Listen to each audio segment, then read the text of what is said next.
이스라엘의 이란 공습 관련해서 더 뉴스를 좀 찾아보고 있는데요. 일단 미국에서도 이스라엘이 이란에 대한 공격을 한 걸 이제 확인을 했다. 이런 로이터 통신 보도 등이 나오고 있고요. 다만 여기에 미국은 지원하거나 개입하지 않았다. 미국은 개입하거나 지원하지 않았다까지 이야기 나오고 있습니다. 그리고 또 로이터 통신에 따르면 이스라엘이 이란의 핵시설과 군사 표적을 타격한 것으로 보인다라는 외신 보도들이 나오고 있고요. 이 시각 현재 코스피 코스닥은 한 0.8, 0.7% 정도 떨어지고 있고요. 미국의 나스닥은 1.5% 정도 나스닥 선물이 떨어지고 있고요. 그리고 국제 유가 같은 경우에는 WTI 기준으로 한 6% 정도 급등한 72달러, 배럴당 72달러 선으로 많이 올라가고 있습니다. 또 암호화폐라든지 외환 시장도 또 많이 흔들리고 있습니다. 계속해서 또 속보 나오면 더 알려드릴게요. 우리나라에서 참 1인 가구 빠르게 늘고 있죠. 또 거기에다가 초고령 사회이고 어떻게 보면 또 한편에서는 죽음을 잘 맞이해야 한다 이런 이야기도 높아지고 있는데요. 일명 웰 다잉이라고도 하고요. 그러면서 떠오르는 직업이 있습니다. 유품 정리사인데요. 고인의 마지막 이사를 돕는 직업이라고 하는데요. 오늘 직업의 세계 시간에 유품 정리사에 대해서도 한번 들어보시죠. 한경 비즈니스 강홍민 기자가 다녀왔습니다. 안녕하세요. 안녕하세요.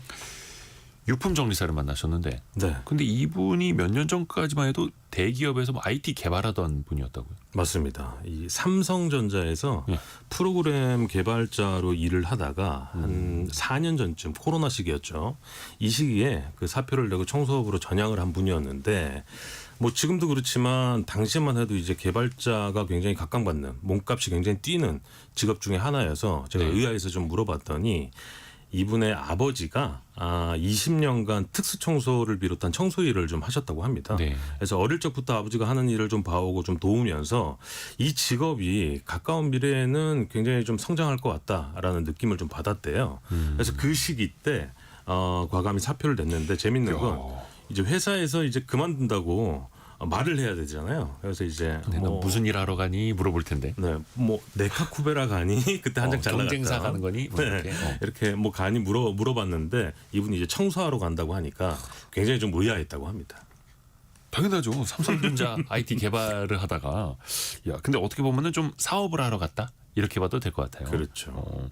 이 유품 정리사라는 직업 사실 우리나라에 알려진 게 그리 오래 안 됐더라고요. 맞습니다. 이 유품 정리업이 몇 년 전에 이제 일본에서 넘어왔다는 얘기가 있는데 보통 이제 청소를 좀 비롯해서 집에 오래된 뭐 가구나 가전을 좀 배출하는 이런 대행업을 했었고요. 그리고 이제 이 말씀하신 대로 유품 정리라는 특수 청소를 겸해서 하는 업체들이 좀 많이 생겨나고 있는 상황이고 네.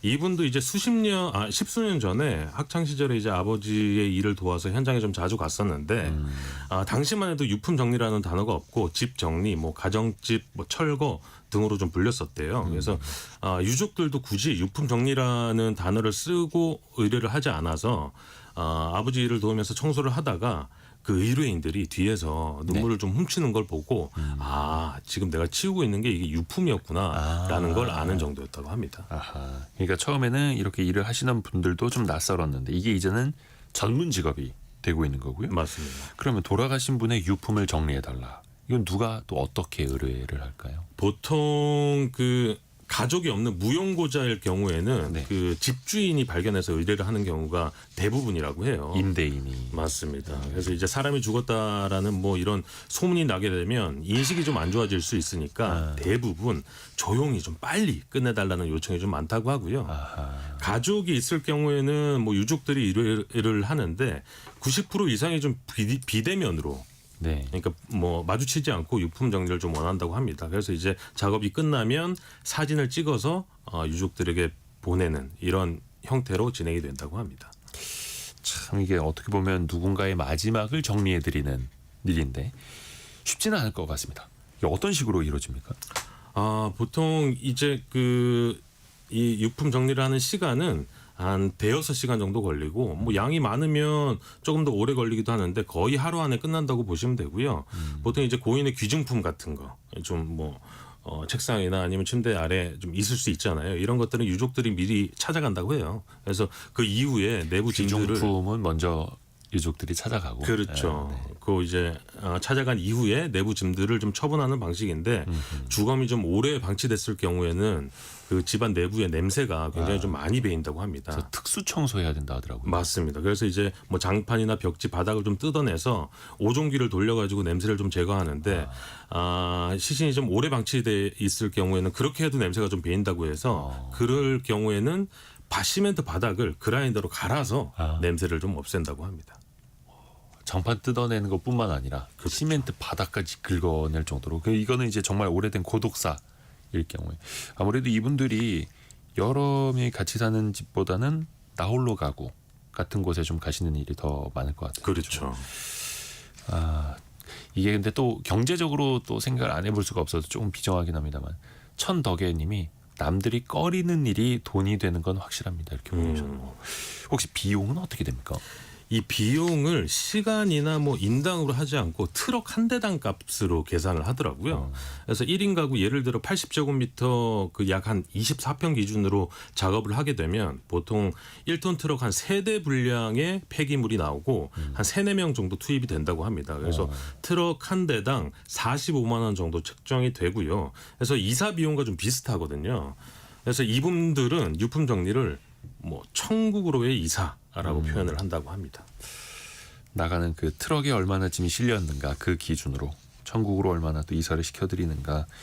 그 현장에 그러면 여러 사람이 투입될 거 아니에요. 맞습니다. 짐도 많을 테고 수익은 그럼 어떻게 나누게 되나요? 보통 이제 회사로 의뢰가 들어오면 이 프리랜서들을 고용을 해서 현장에 나가게 되는데 한 6개월 정도 이 특수 청소를 해봤다라고 이제 경력이 좀 쌓이게 되면 한 일당이 25만 원 정도. 이건 회사마다 좀 차이는 있겠지만 네. 평균적으로 한 25만 원 정도 받는다고 하고요.